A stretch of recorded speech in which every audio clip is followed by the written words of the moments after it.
Well, today marks a year since an attack on Burmese police posts triggered a military crackdown against the Rohingya Muslims, leading to their mass exodus into Bangladesh.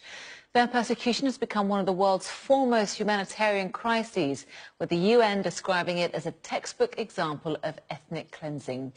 On the anniversary, nearly 1 million Rohingya refugees are celebrating the Muslim holiday of Eid al-Adha inside sprawling refugee camps in Cox's Bazar.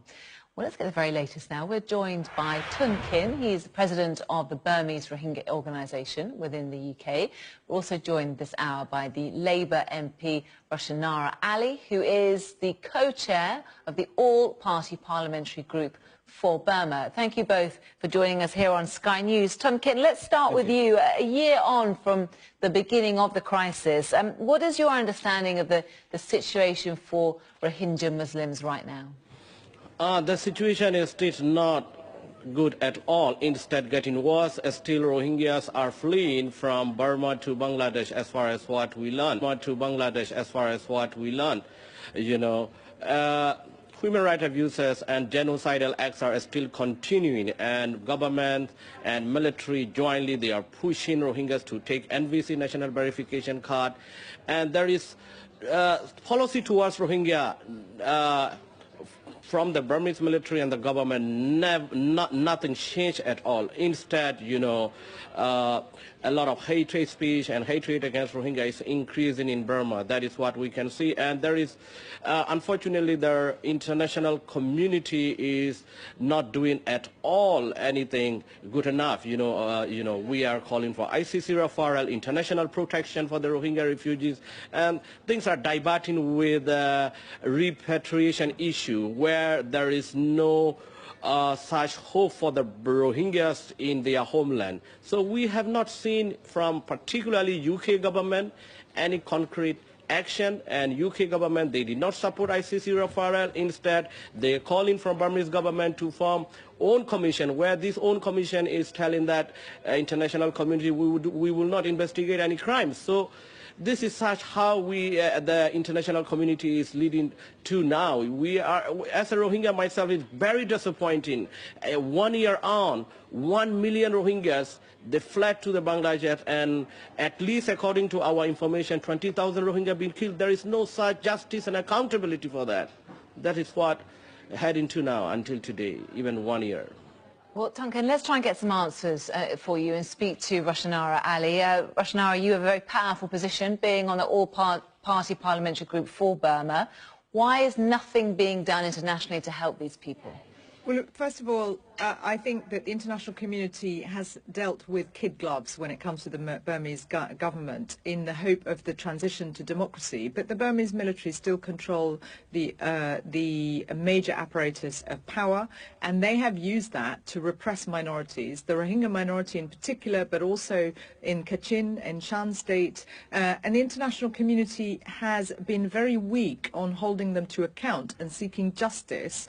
The UK government has not taken a leadership role. The UK leads on the UN Security Council for Burma, but they haven't applied pressure on the Burmese government sufficiently. So what pressure are you applying then?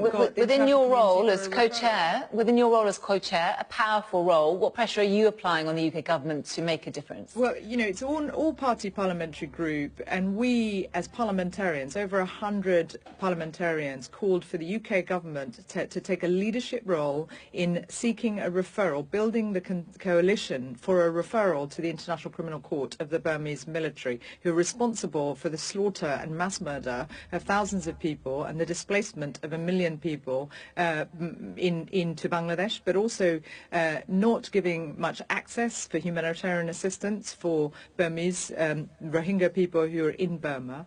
And the international community has got a role to hold them to account. The UN has said that it's likely that crimes against humanity. Genocide has been committed. It cannot be ruled out. To establish this and also to hold the Burmese military to account and prevent them from doing this again, because they've done it again and again, the international community needs to step up. That's the pressure we've been applying as parliamentarians to our government. We need the new Foreign Secretary to take these matters seriously. It's not on his radar yet. The UK government has been good on the humanitarian side, but not good on holding the Burmese to account, the government to account, and in making sure that people get justice and recognition for their rightful place in Burma and recognition of their citizenship rights.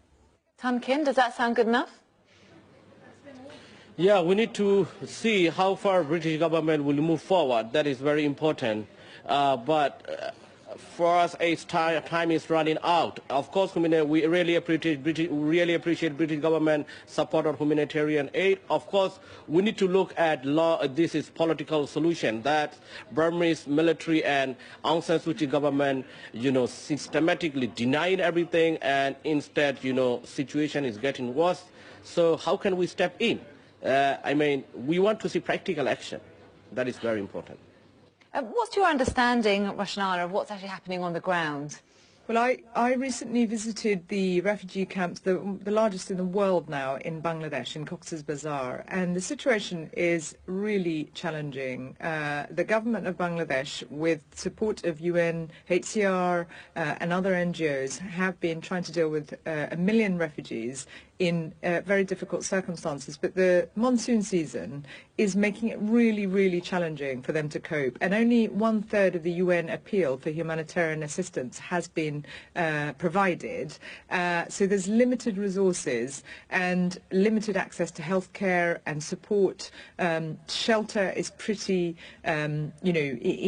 inappropriate for the rainy season, and this is a country that's also at risk of cyclones. So although the way in which people are coping and living, and the fact that NGOs do have much greater access in Cox's Bazar than they do in Burma, it is still very difficult as an environment for refugees to survive and thrive and try and cope with the trauma that they've been under, but also trying to rebuild their lives without the support of the international community and without additional funding to humanitarian agencies. So, one of the things I found, I was walking around the camps and I was dressed appropriately for those conditions, with gumboots and all sorts of stuff that you get when you're a visitor.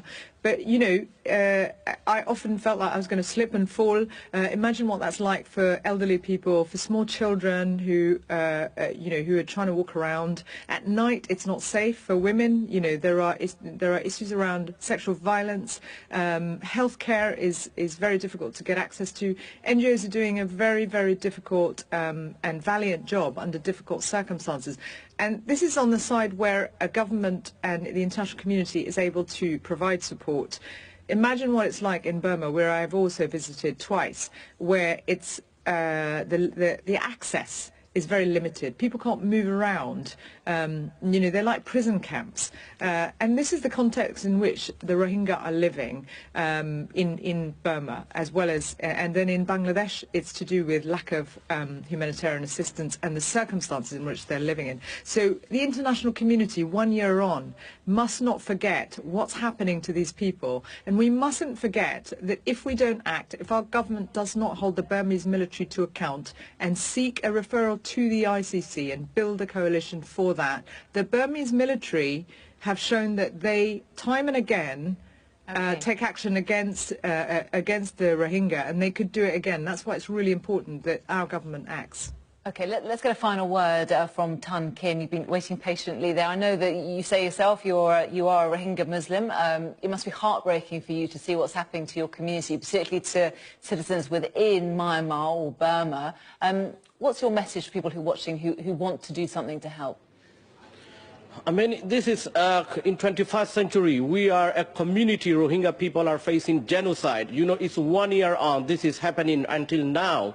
So we have not seen. So everyone from international community, the governments, academics, you know, journalists, and whoever, you know, individuals and governments, everybody need to move forward to support, to stop this genocide against Rohingya people. And international community must come forward collectively, you know, to stop this genocide, because, you know, international communities say whenever it's happened, never again. This is right now happening against Rohingya people in Burma, western part of Burma. So we need everyone's support, from British, from UK, US, EU, and OIC countries. Everyone need to come with collective action to stop this. So its time is running out. Day by day, Rohingyas' lives are Rohingyas are dying in the camps, and how many more Rohingya need to be killed to come forward to take action from international community? So we appeal international community to come forward